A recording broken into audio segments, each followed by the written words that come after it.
শিরক করলে রাসূলকে অপমান করা হয়, বিদআত করলে রাসূলকে অপমান করা হয়। বিদআত মানুষের ধারণায় নেকির কাজ। যেমন লোকটা মরে মরে, লোকটা মরে মরে, জান যায় যায়, ওর পাশে বলো লা ইলাহা ইল্লাল্লাহ। আল্লাহ নবী বলছেন এখন যদি ও লা ইলাহা ইল্লাল্লাহ বলে তাহলে জান্নাতে চলে যাবে, হাদিস।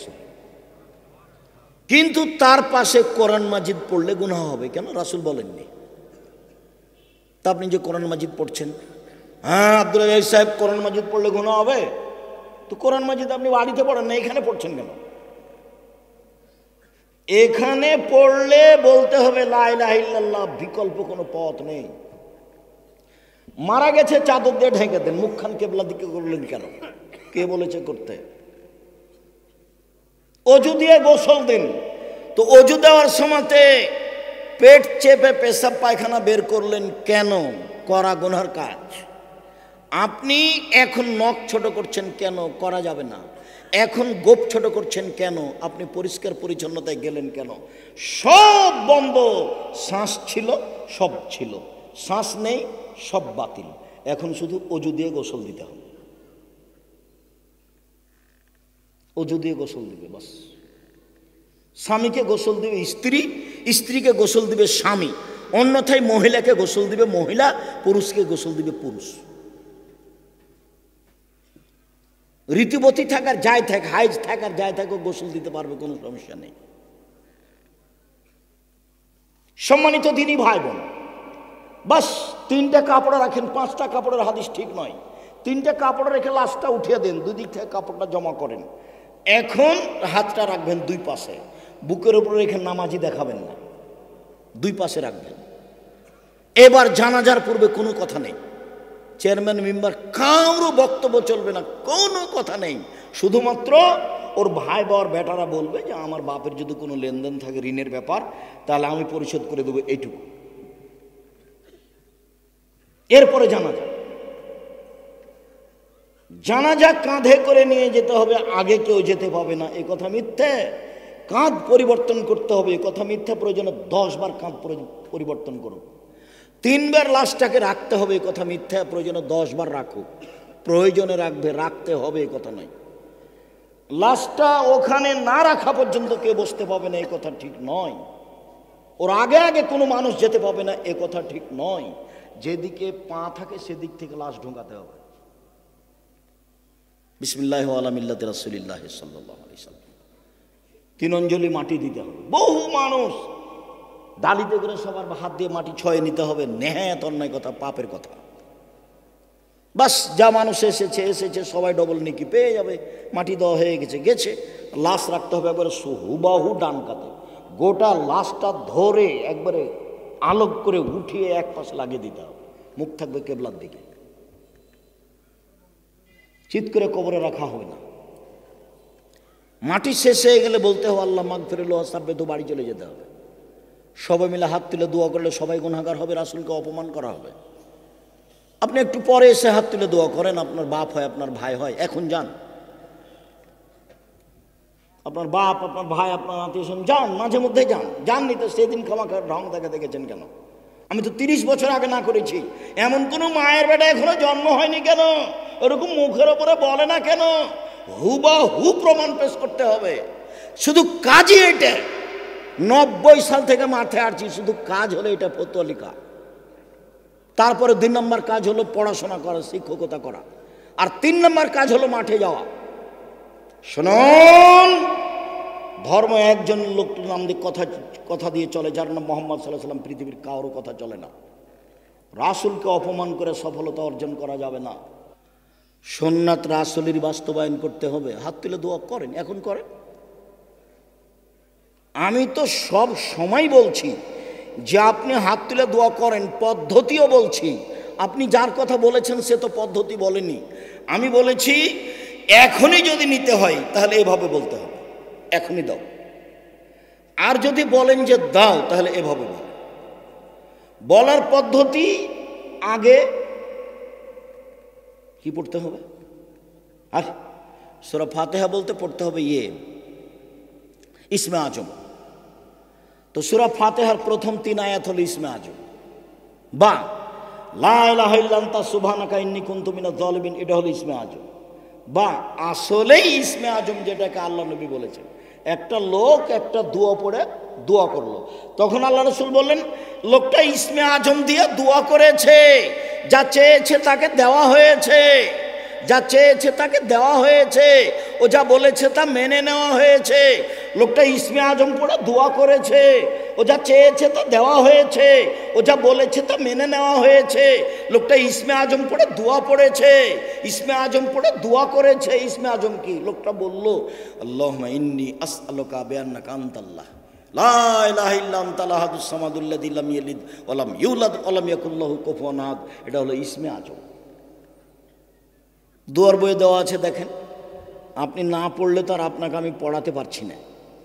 আমি তো আপনার খুব কাছের মানুষ, একেবারেই কাছের। গোবিন্দগঞ্জে আমার শ্বশুর বাড়ি, এখানে। তো আমি তো আপনার কাছের মানুষ, আপনার ঘরের সব অবস্থা আমি জানি।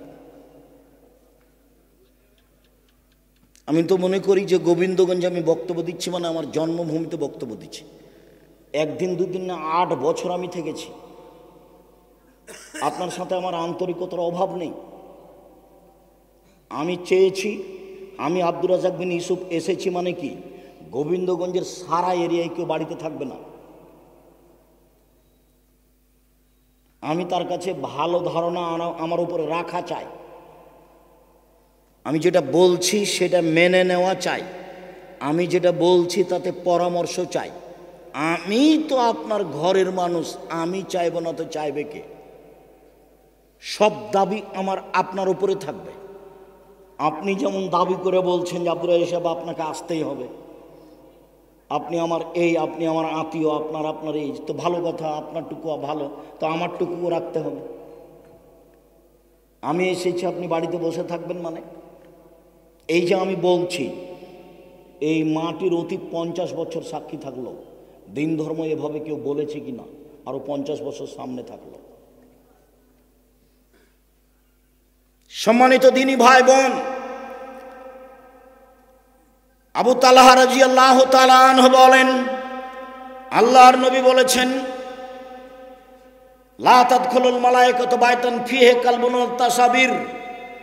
যে ঘরে কুকুর থাকে, যে ঘরে ছবি মূর্তি থাকে, সে ঘরে ফেরেশতা প্রবেশ করেন না। আলোচনায় আসবে, আল্লাহর নবী প্রবেশ করলেন না ছবি মূর্তি থাকার কারণে। 1 2 আল্লাহর নবীর ঘরে কুকুর থাকার কারণে জিবরাইল প্রবেশ করলেন না। 3 ছবি মূর্তির কারণে আবু আইয়ুব আনসারী এক সাহাবীর বাড়িতে প্রবেশ করলেন না। ছবি মূর্তি থাকার কারণে ওমর রাদিয়াল্লাহু তাআলা আনহু সিরিয়ার সরকারি খ্রিস্টান নেতার দাওয়াত কবুল করলেন না। অল্প সময়ের মধ্যে আপনাকে আমি সব দেখাবো, এতে আপনার সাথে আমার অনেক মাঝে মধ্যে জরুরি কথা থাকবে। সম্মানিত দিনী ভাই বোন, ইনশাআল্লাহ আপনি এক খেলে চেয়ে থাকবেন, যারা মহিলা আছেন তারা গল্প করবেন না, নইলে আপনি কথা বুঝতে পারবেন না। আর একটু কষ্ট করে ধৈর্যের পরিচয় দিয়ে বসে থাকবেন, কোনো প্রয়োজন দেখাবেন না দয়া করে। সম্মানিত দিনী ভাই বোন, আব্দুল্লাহ ইবনে মাসউদ রাদিয়াল্লাহু তাআলা আনহু বলেন, আল্লাহর নবী বলেছেন, আসাদ্দু আযাবিন ইয়াউমাল কিয়ামাল মুসাব্বিরুন। যারা ছবি মূর্তি তৈরি করে, বিচারের মাঠে তাদের সবচেয়ে বড় কঠিন কঠোর শাস্তি হবে। জেনারও শাস্তি আছে, চুরিরও শাস্তি আছে, সুদেরও শাস্তি আছে, তবে ওই শাস্তি বলার সময় সবচেয়ে কঠিন বলা হয়নি। যখন ছবি মূর্তির শাস্তির কথা বলা হয়েছে তখন সবচেয়ে কঠিন বলা হয়েছে। আব্দুল্লাহ ইবনে ওমর রাদিয়াল্লাহু তাআলা আনহু বলেন, রাসূল সাল্লাল্লাহু আলাইহি ওয়াসাল্লাম বলেছেন, ইন্নাল্লাযীনা ইউসাব্বিরুনা হাযিহি সুওয়ারা, নিশ্চয় যারা এসব ছবি মূর্তি তৈরি করে, ইউআযাবুনা ইয়াউমাল কিয়ামা, বিচারের মাঠে তাদের শাস্তি দেওয়া হবে। ওয়াইকাল লাহুম, তাদের বলা হবে আহিউ মা খালাকতুম, যা সৃষ্টি করেছো তাতে আত্মা দাও, যা সৃষ্টি করেছো তা জীবিত করো। তো যত মানুষ জীবনে ছবি মূর্তি তৈরি করলো, এতে কেউ আত্মা দিতে পারবে? তো কঠিন কাজ তো। বলো তুমি আত্মা দিতে পারবে না তো তৈরি করলে কেন? আব্দুল্লাহ ইবনে আব্বাস রাদিয়াল্লাহু তাআলা আনহু বলেন, রাসূল সাল্লাল্লাহু আলাইহি ওয়াসাল্লাম বলেছেন, মান সাওয়ারা সূরাতান, কেউ যদি জীবনে একটা ছবি মূর্তি তৈরি করে, উযফা ওয়া কুল্লিফা, তাকে পিটানো হবে এবং বাধ্য করা হবে, আইন ফোখা ফিহা, তাতে আত্মা দিতে। পিটিয়ে বাধ্য করা হবে, পিটানো হবে, বাধ্য করা হবে, পিটানো হবে, বাধ্য করা হবে। অহুয়া লাইসাবে নাফেক, কিন্তু আত্মা দিতে পারবে না। এটা তার কাজ নয় তো। আত্মা দেওয়া কার কাজ? আল্লাহর কাজ। আমি রাস্তাঘাটে চললে, বিমানবন্দরে ঢুকলে এক শ্রেণীর মানুষ এভাবে হাত ধরে, হাত জোড় করে। আপনাকে একবার জোড়হাত করে বলছি, একটা সেলফি নিতে দেন, একটা ছবি ধরতে দেন। বলি জি না। আমি বক্তব্য চলাকালীন যেসব ছবি উঠছে, এইটারই কি জবাব দেব তাই আমি বুঝে উঠতে পারি না। এখন আমি মাঝে মধ্যে বলি যে আমি জনগণের সামনে বলে অত সুবিধা পেতাম না, যন্ত্রের সাহায্যে সারা পৃথিবীর বাঙালি যেভাবে জানল। সারা পৃথিবীর যারা বাংলা ভাষার লোক, তারা যন্ত্রের মাধ্যমেই জানল। পৃথিবীর যেখানেই যায় না কেন, সেখানেই বলে, আব্দুর রাজ্জাক সাহেব, আপনার বক্তব্য আমরা তো ইউটিউবে দেখে, আমি দাড়ি ছেড়ে দিয়েছি, আমি প্যান্ট এখনো নিচে কেটে ফেলেছি, আমি 5 ওয়াক্ত সালাত আদায় করি। আরে আপনার বক্তব্য শুনে শুনে আমি না এভাবে বাড়িকে সুন্দর করে ঘেরেছি। আমরা একটা ক্যারাম বোর্ড খেলতাম, তাকে একবারে ভেঙে চৌচির করে আগুনে জ্বালিয়ে দিয়েছি। যার জন্য আমি এটা মেনে নিয়েছি। এক সময় এগুলো আমার সামনে কেউ রাখতে পারত না। তাকে পিটিয়ে বাধ্য করা হবে, সেটা কি সহজ কথা হলো? কিন্তু সেটা করতে পারবে না। চলেন এবার খুব কাছাকাছি চলে আসে। আয়েশা রাদিয়াল্লাহু তাআলা আনহা বলেন, লাম ইয়াকুন ফিল বাইতে শাইআন ফিহা সূরা আও তাসালিম ফানাকাজাহু। আল্লাহর নবী বাড়িতে ঢুকে দেখতেন কোনো কিছু ছবি মূর্তি, প্রাণী, মাটির তৈরি, গাছের তৈরি, যে কোনো প্রাণীর যদি ছবি মূর্তি দেখতেন, তাকে হাতে হাতে ভেঙে চৌচির করে দিতেন। আজ বাড়িতে ঢুকে দেখবেন আপনার স্ত্রীর জন্য, আপনি যে আপনার বাচ্চার জন্য পায়খানার জন্য আপনি পটটা কিনে নিয়ে গেছেন, সে পটটা ঘোড়া। সেটা তো আমরা কিনতাম না। আর আমাদের বাড়িতে যদি কিনেও ফেলি, তাহলে ওইটা মাথাটা কেটে দেওয়া হবে। যদি না কেটে দেওয়া হয়, তাহলে হাতে হাতে বাইরে ফেলা হবে বা মাটিতে পুঁতে দেওয়া হবে। পটটা আমাদের বাড়িতে এইভাবে 1 ঘন্টা থাকতে পারে না, অসম্ভব। আমি আপনার বাড়িরই একজন, আমার বাড়ি আপনার বাড়ি থেকে ভিন্ন, এ কথা আমি বলছি না। কেন? আমার পরিবার গোবিন্দগঞ্জের মানুষ, অতএব আমি আপনার বাড়িরই একজন মানুষ। আমাদের বাড়িতে ভুলেও কার্টন আছে এমন গেঞ্জি, ছবি আছে এমন গেঞ্জি ঘন্টা থাকতে পারে না। হয় ফেরত দেওয়া হবে, না হয় জ্বালিয়ে দেওয়া হবে, না হয় মাটিতে পুঁতে দেওয়া হবে। আয়েশা রাদিয়াল্লাহু তাআলা আনহা বলেন, ঢোকার সাথে সাথে এরকম কিছু দেখলে তিনি ভেঙে ফেলতেন। আপনার স্ত্রী প্লেট কিনেছে গোবিন্দগঞ্জ বাজারে, সেই প্লেটে আছে চিংড়ি মাছ। আপনার স্ত্রী একটা তরকারির বাটি কিনেছে, সেটা হলো কাতল মাছ। আপনার স্ত্রী একটা মুখ দেখা আয়না কিনেছে, সেটা হলো রুই মাছ। আপনার স্ত্রী শোকেজে কাঁকড়া সাজিয়ে রেখেছে। আপনার স্ত্রী কি শিক্ষিতা মহিলা? যে না হলো হস্তিনী মহিলা। এ শিক্ষিতা নয়। এই মহিলাকে শিক্ষিতা প্রমাণ করতে পারবে না তার বাপ, পারবে না তার মা, পারবে না তার ছেলে মেয়ে, পারবে না তার বংশ, তার 14 গোষ্ঠীকে চ্যালেঞ্জ করলাম আমি আব্দুর রাজ্জাক বিন ইউসুফ। কে প্রমাণ করে দিতে পারে যে আমার মেয়ে শিক্ষিতা, আমার বউ শিক্ষিতা? অসম্ভব। ওই পাতা আমি ছিঁড়ে দিয়েছি 30 বছর আগে। এমন কোন মায়ের বেটা গাইবান্ধা গোবিন্দগঞ্জে জন্ম নেয়নি যে আমার মুখের উপরে বলতে পারে গোবিন্দগঞ্জ গাইবান্ধা কেন। সারা পৃথিবী চ্যালেঞ্জ করলাম, বাংলাদেশ চ্যালেঞ্জ করলাম। 30 বছর থেকে বলে আসছি, 30 বছর থেকে। তার স্ত্রী বাড়িতে শোকে যে কাঁকড়া রেখেছে, তার স্ত্রী শিক্ষিতা, এটা প্রমাণ করতে হবে আমার সামনে। আমি ওকে একটা মাঠের রাখাল মহিলা প্রমাণ করতে না পারলে জাতির সামনে বক্তব্য দেব না। তোমার মাকে যদি আমি অশিক্ষিতা প্রমাণ করতে না পারি, আমি আজকের পরে জিন্দেগিতে আর কোনোদিন বক্তব্য দেব না। তোমার সাথে আমি চ্যালেঞ্জ করলাম, তুমি চিনতে পারোনি মা কাকে বলে? তোমার মা এটা নয়, এটা তোমার খালা। তোমার মা নয় এটা, এটা তোমার চাচি, এটা তোমার সৎ মা। মা কাকে বলে একাধিক দিন বলেছি, বক্তব্য দিলেই একটা পর্যায়ে এই কথা ফিরে আসে। কেন? এ দিয়ে জাতির কল্যাণ চেয়েছি, সেজন্যই ফিরে আসে। মা কাকে বলে? জাবের রাদিয়াল্লাহু তাআলা আনহু বলেন, আমি রাসূলের সাথে যুদ্ধ করে আসছিলাম, মদিনায় ঢুকবো। আল্লাহর নবী বললেন, জাবের থামো, এখানে রাতে থাকো, সকালে বাড়িতে প্রবেশ করব। আমি জাবের বললাম, আমি নতুন বিবাহ করেছি, বাড়িতে যেতে অনুমতি দেন। এই কথা শুনতে আল্লাহর নবী বলে বসলেন, কুমারী মেয়ে বিবাহ করেছ না তালাক প্রাপ্ত মেয়ে বিবাহ করেছ? আমি বললাম, আল্লাহর নবী, আমি তালাক প্রাপ্ত মেয়ে বিবাহ করেছি। আল্লাহর নবী বললেন, কুমারী মেয়ে কেন বিবাহ করনি?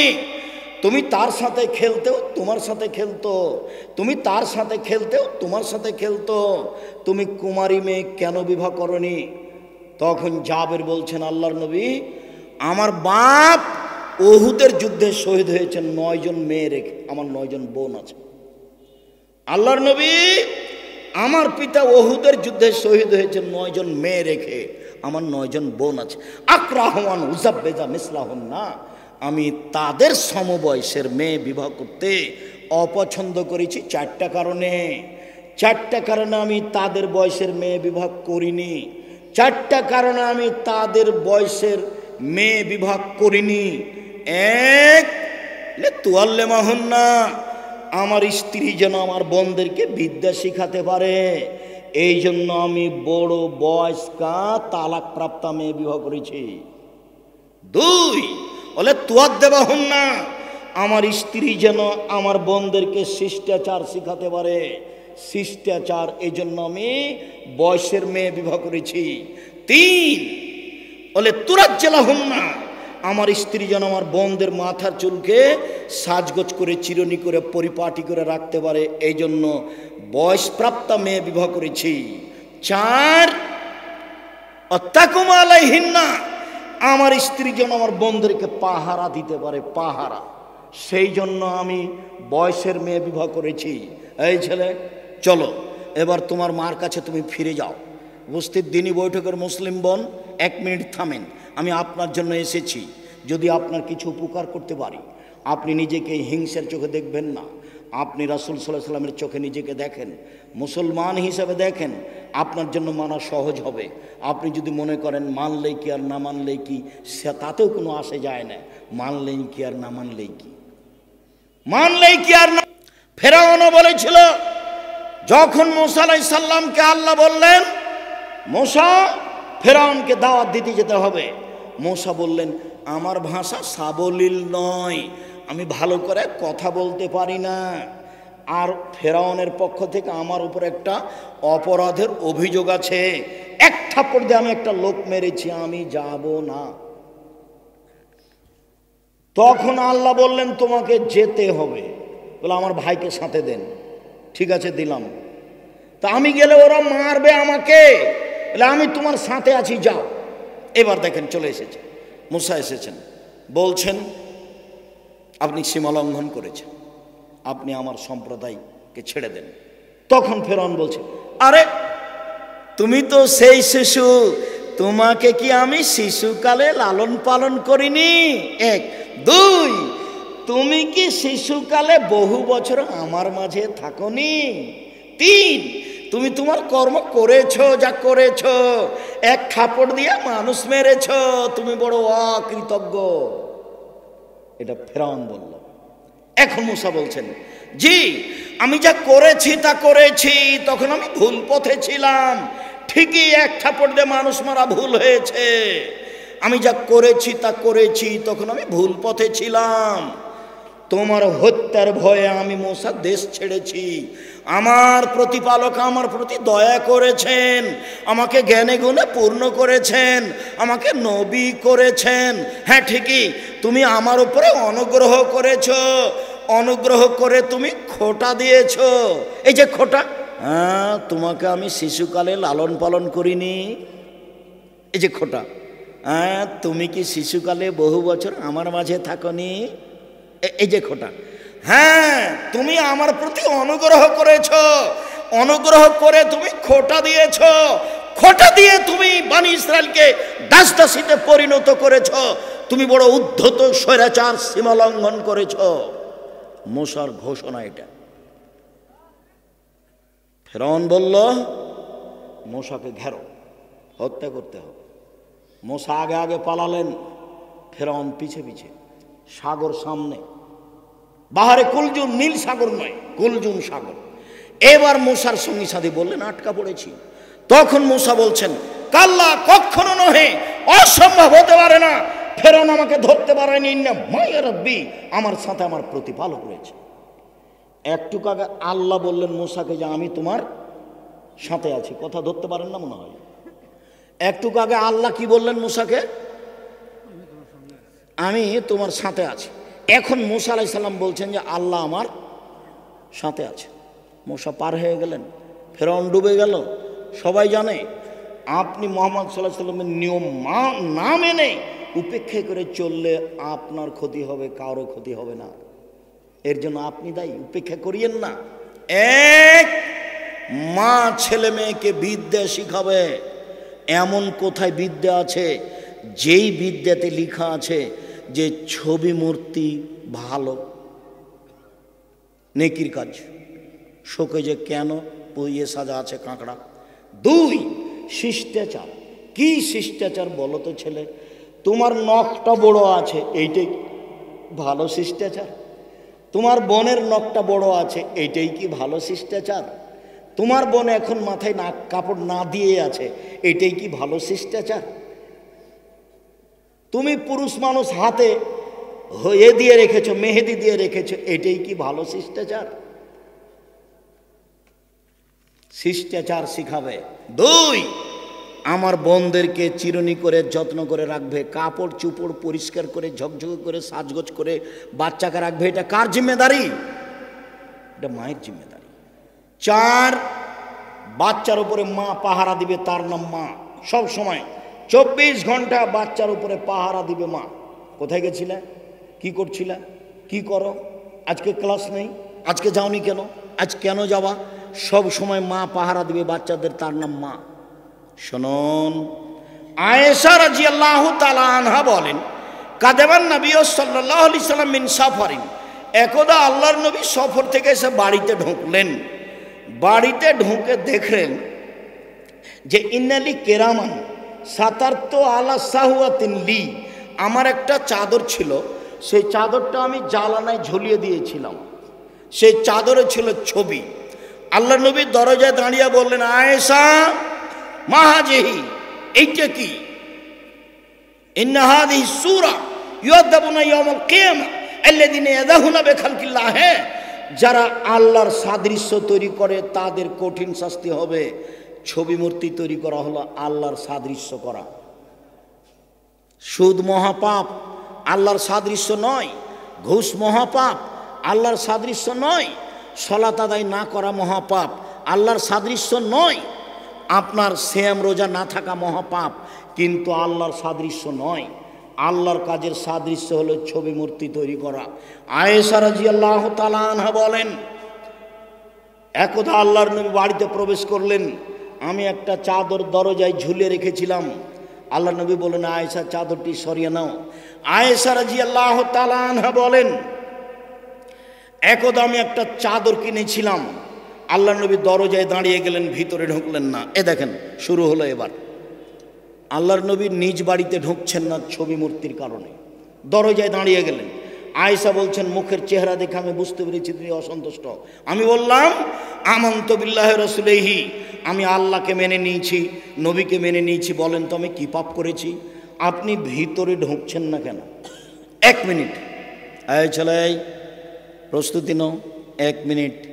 রংপুরের ঘটনা শোনাই, আমি নাম বলছি না। মৌলানা সাহেব বড়, মৌলানা সাহেব মারা গেছেন, বড় যোগ্য বক্তা ছিলেন। দিনাজপুরে এক দলের অফিসের ঘরে বসে আছেন, চতুর্দিকে দেওয়ালে ছবি মূর্তি আছে। আমি দরজায় দাঁড়িয়ে গেলাম, সালাম দিলাম, আসসালামু আলাইকুম। ভাইজান আপনি এখানে বসে আছেন? ইন্না লিল্লাহ, এত ছবি মূর্তির ঘরে? তখন বলছেন, আরে আপনি ছোট ভাই মুহাদ্দিস সাহেব, আপনি তো বলবেনই। এই কথা বলে একটা হাসি দিলেন। আমি বললাম, জি না, আমি এখানে বসতে পারি না। এই তোমরা ভিন্ন বসার জায়গা আছে, রিক্সা কোথায়? আমি এখন ফিরে যাব। তারা অন্য জায়গাতে নিয়ে গেল। ঘটনা একটা শেষ করলাম, আর একটা। মৌলানা খুব বড়, এখনও বেঁচে আছেন, বক্তা জাঁদরেল, আমি নাম আর বলছি না। গেলাম এতে নোয়াখালী দেখছি মৌলানা আগে ঘরে ঢুকে আছে। আমি ব্যাগটা নিয়ে ঘরের দরজায় দাঁড়াতেই একটু উপর দিকে তাকালাম, দেখলি ভেন্টালিটিতে সব ঘোড়ার তৈরি ভেন্টালিটি। আচ্ছা ভেন্টালিটি বুঝেন আপনারা? যে উপরের যেটা, হ্যাঁ, তো ওটা সব ঘোড়ার আকৃতি তৈরি করা আছে। তা আমি বললাম, জি না, আমি তো এখানে বসতে পারি না। তখন বলছে, কি করতে হবে? তাহলে আমাকে এখানে রাখলে সব ভেঙে ফেলতে হবে। সব ভেঙে শেষ করার পরে আমি ভিতরে বসলাম, অথচ মাওলানা বসে আছে। ঢাকার এক এমপি, আমি এখন নাম বলছি না, এমপি সাহেবের ওখানে গিয়ে আমি দাঁড়িয়ে আছি। আমার কাছে বসেন, বলে ভাইজান ছবি মূর্তি তো আছে, একটু না নামালে যে আমি বুঝতে পারছি না। তখন আমাকে বলছেন, আমি খাঁটি আহলে হাদিস। তা আমি বললাম যে পাশে মূর্তি ছবি রেখা আহলে হাদিস হওয়া যায়, এটা কেমন কথা? আচ্ছা ঠিক আছে ভাইজান, আপনার যদি সম্ভব না হয় তাহলে আমি যাই, আমি আপনার এখানে বসবো, এটা আমার প্রয়োজন নাই, আমি একটা প্রয়োজনে এসেছিলাম, যখন অনুকূলে হলো না যাই। আচ্ছা আচ্ছা ঠিক আছে, সরাচ্ছি, আপনি বসেন। আমি সরালেন, আমি বসলাম। কত ঘটনা আছে এরকম। আমি আলিয়া মাদ্রাসা দেখেছি, প্রোগ্রাম করার পরে আমি বাইরে বসে থেকেছি, ঘরে ঢুকে। আমি জানি যে ওইও বিপদে পড়বে, আমিও বিপদে পড়বো, কি দরকার? সমস্যা এত তাড়াতাড়ি শেষ হয়ে যাবে তা আমি বুঝতে পারিনি। যখন আমি মূর্তির পাশ দিয়ে হাঁটতাম তখন আমি ভাবতাম, এসব মূর্তি কি কেউ ভাঙতে পারবে? সেদিন কি কোনোদিন আসবে যেগুলো মূর্তি ভেঙে দিবে? তখন আবার শেষে সান্ত্বনা দিতাম এই বলে, আচ্ছা ঠিক আছে, কেউ যদি মূর্তি ভাঙতে না পারে, যেদিন ঈসা আলাইহিস সালাম আসবেন সেদিন মূর্তি ভেঙে দিবেন, সেদিন পৃথিবীতে কোনো মূর্তি থাকবে না। ঈসা আলাইহিস সালাম যেদিন আসবেন সেদিন পৃথিবীতে কোনো উঁচু কবর থাকবে না। ঈসা আলাইহিস সালাম যেদিন আসবেন সেদিন কোনোদিন কোনো শুকুর সোর থাকবে না। সব শুকুর সোর মেরে ফেলবেন, সব উঁচু কবর ভেঙে ফেলবেন, সব ছবি মূর্তি ভেঙে দিবেন। সেই দিনের অপেক্ষা করছিলাম, দেখি একদিনে মানুষ কীভাবে ভেঙে ফেলে দিল। আমি অবাক হয়ে গেলাম যে আল্লাহ এইভাবে কাজ করেন, একেবারেই অবাক। আল্লাহু আকবার। সম্মানিত দিনী ভাই বোন, বলছিলাম আয়েশা রাদিয়াল্লাহু তাআলা আনহা বলেন, আমি আল্লাহকে মানে, রাসূলকে মানে, আপনি দাঁড়ালেন কেন? আয়েশা শোনো, যারা ছবি মূর্তি তৈরি করে তাদের কঠিন শাস্তি হবে। আয়েশা শোনো, যারা ছবি মূর্তি তৈরি করে তাদেরকে পিটিয়ে আত্মা দিতে বাধ্য করা হবে। আয়েশা শোনো, যেই ঘরে ছবি মূর্তি কুকুর থাকে সেই ঘরে ফেরেশতা প্রবেশ করেন না, এই জন্য আমি ঢুকছি না। উম্মু সালমা রাদিয়াল্লাহু তাআলা আনহা বলেন, একদা আমি আল্লাহর নবীকে দেখলাম সকালে মুখখান বিবর্ণ হয়ে আছে। উম্মু সালমা বা মাইমুনা বলছেন, আমি বললাম আল্লাহর নবী, ইস্তানকারতু হায়াতাকা মুনজুল ইয়াউম, সকাল থেকে আপনার মুখখান কেমন কেমন দেখছি। আল্লাহর নবী, সকাল থেকে আপনার মুখখান বিবর্ণ দেখছি, বলেন তো আপনি চিন্তিত কেন? তখন আল্লাহ রাসূল বলছেন, মাইমুনা শোনো, ওয়াদানি জিবরাইল আমার সাথে ওয়াদা করেছিলেন গত রাত্রে সাক্ষাৎ করবেন। মাইমুনা শোনো, জিবরাইল আমার সাথে ওয়াদা করেছিলেন গত রাত্রে সাক্ষাৎ করবেন। ফালাম ইয়ালকানি, তিনি আমার সাথে সাক্ষাৎ করলেন না। আমাওয়াল্লাহি মা আখলাফানি, আল্লাহর কসম মাইমুনা, জিন্দেগিতে জিবরাইল আমার সাথে ওয়াদা করে খেলাপ করেননি। আমি খুব চিন্তিত, কোনোদিন জিবরাইল আমার সাথে ওয়াদা করে খেলাপ করেননি, কেন যে তিনি আসলেন না তাই আমি চিন্তিত। তিনি আসার ওয়াদা করে আসলেন না কেন? চিন্তা করতে করতে দিন পার হয়ে গেল। চট করে মনে পড়লো, হরে বিছের নিচে একটা কুকুরের বাচ্চা ছিল। তিনি কুকুরের বাচ্চাটাকে খাটের নিচ থেকে সরিয়ে দিতে আদেশ করলেন। তারপর পানি নিজে হাতে নিয়ে যেখানে কুকুরের বাচ্চাটা শুয়েছিল সেখানে পানি ছিটিয়ে দিলেন। পানি ছিটিয়ে দিতে না দিতে জিবরাইল চলে এসেছে।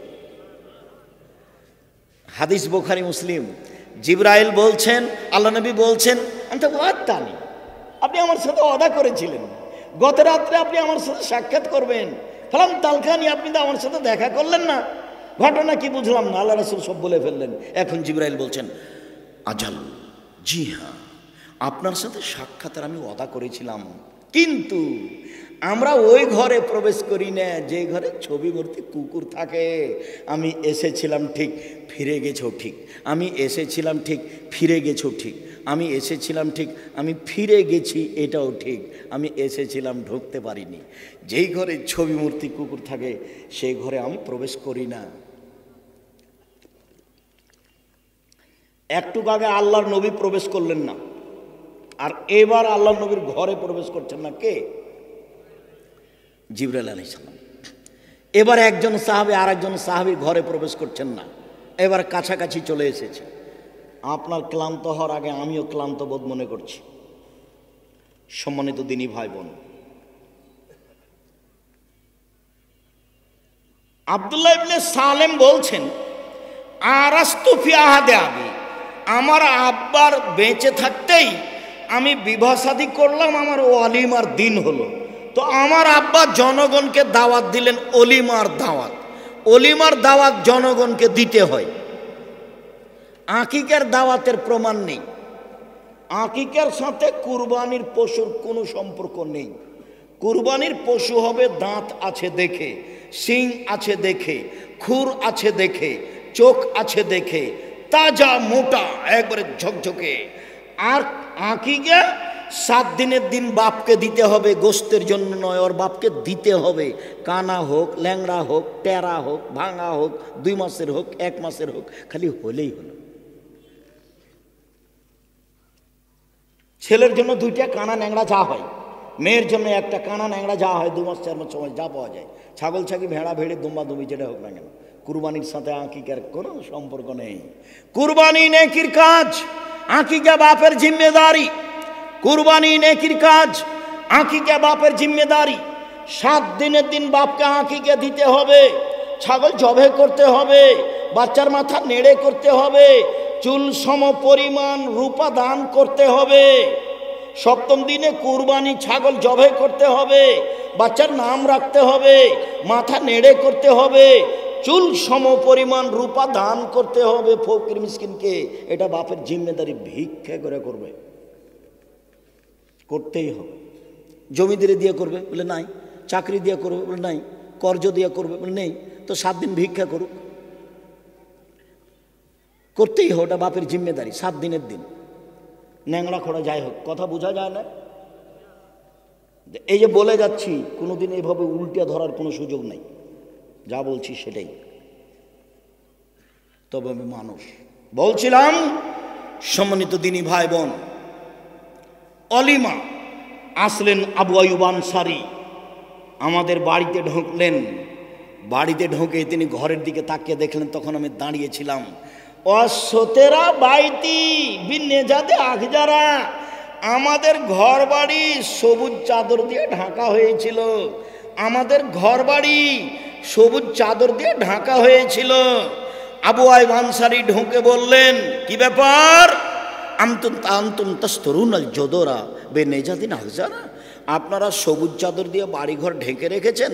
তখন আমার আব্বা বলছেন, লজ্জায় লজ্জায় আমার আব্বা লজ্জা করে বলছেন, আবু আইয়ুব আনসারী, কি করি?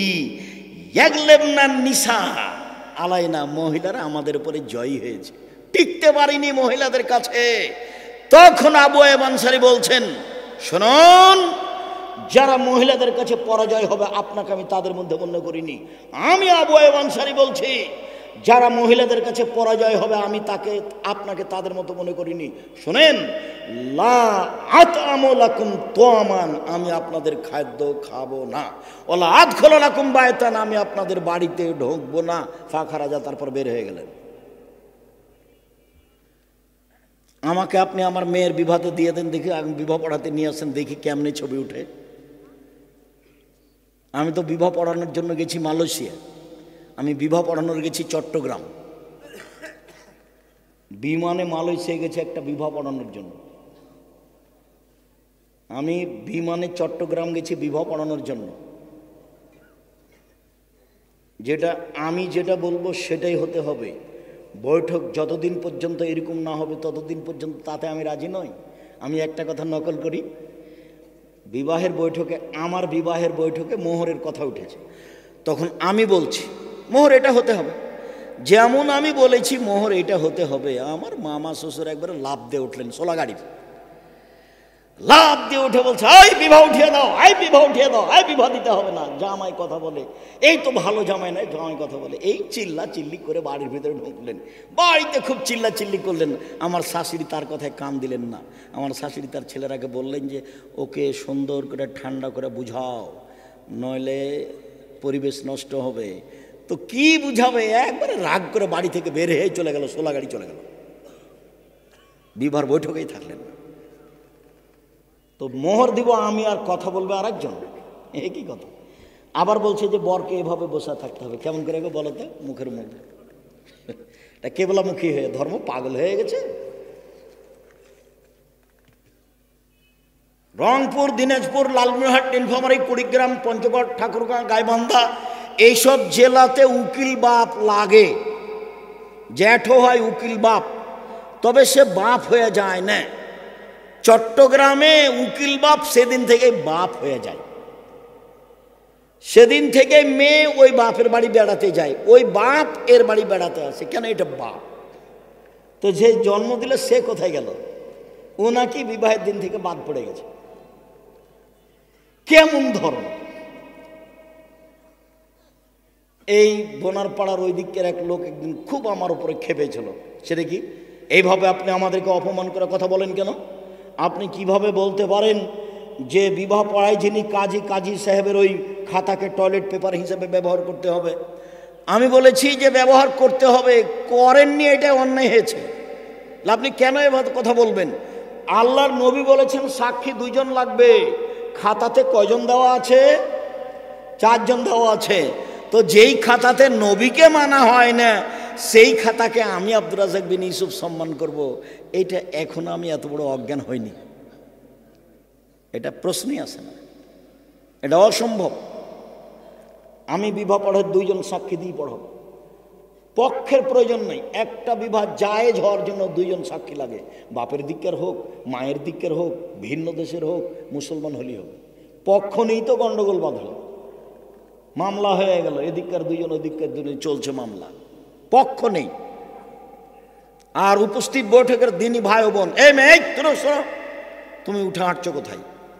মেয়ে মানুষ, আমার কথা শেষ হয়েছে। সংসার করতে এসেছে, জীবনে 2টা কাজ করিও না, সংসার সুন্দর হবে। 1, প্রতিবাদ করিও না। প্রতিবাদ কি? হ্যাঁ, আপনি এই কথা বললেন কেন? আপনি আমার মাকে গালি দিলেন কেন? আপনি আমাদের এই জিনিসটাকে এভাবে ফেলে দিলেন কেন? আমার আব্বার দেওয়া জিনিসটাকে এভাবে ফেললেন কেন? এর নাম হলো প্রতিবাদ। প্রতিবাদ করবেন না।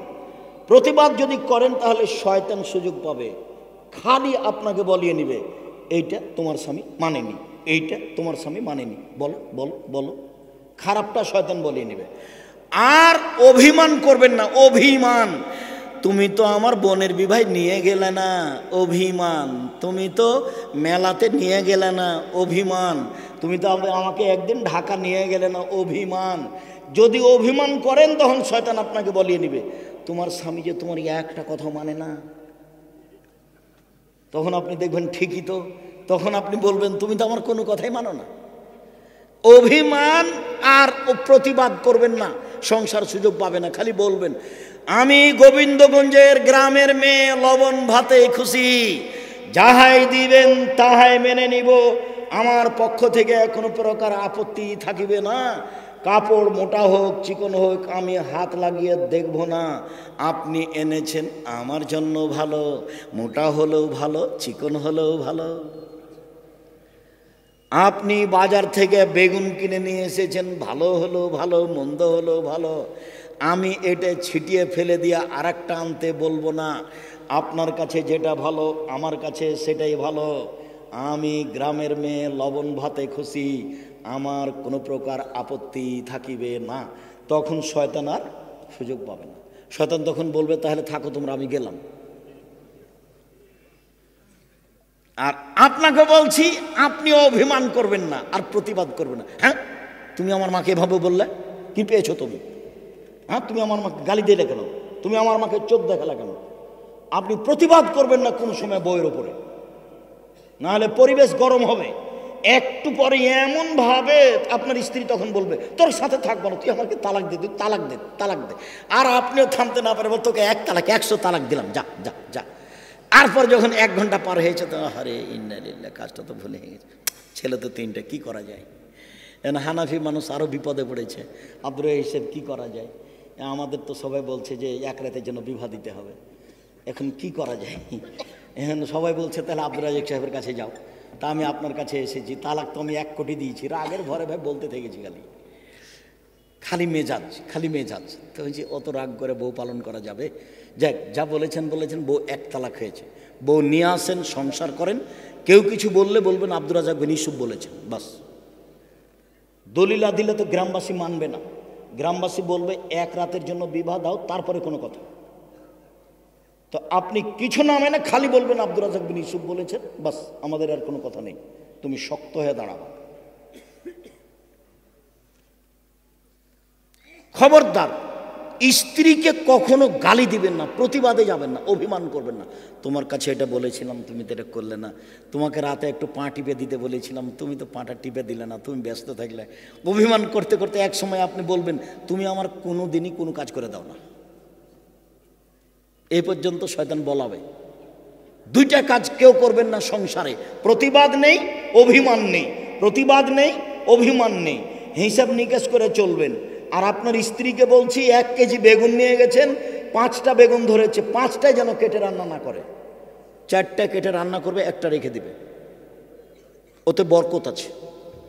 একবারই সব শেষ করে খাবে না, সবই যদি শেষ করে খায় তাহলে ও হস্তি নিব, ও সংসার বোঝে না। আলিখতে সাদো ফিনিসফিল মা, আলিখতে সাদো নিসফিল আয়েশা, ওর মধ্যম পন্থায় খরচ করা হচ্ছে অর্ধেক জীবিকা নির্বাহ। খুব খেয়াল করে থাকবেন, চলেন। সম্মানিত দিনী ভাই বোন, রাসূল সাল্লাল্লাহু আলাইহি সাল্লামের যুগের পরের ওমরের কথাটা বলে আলোচনার শেষের দিকে আসি। ওমর রাদিয়াল্লাহু তাআলা সিরিয়া গেলেন।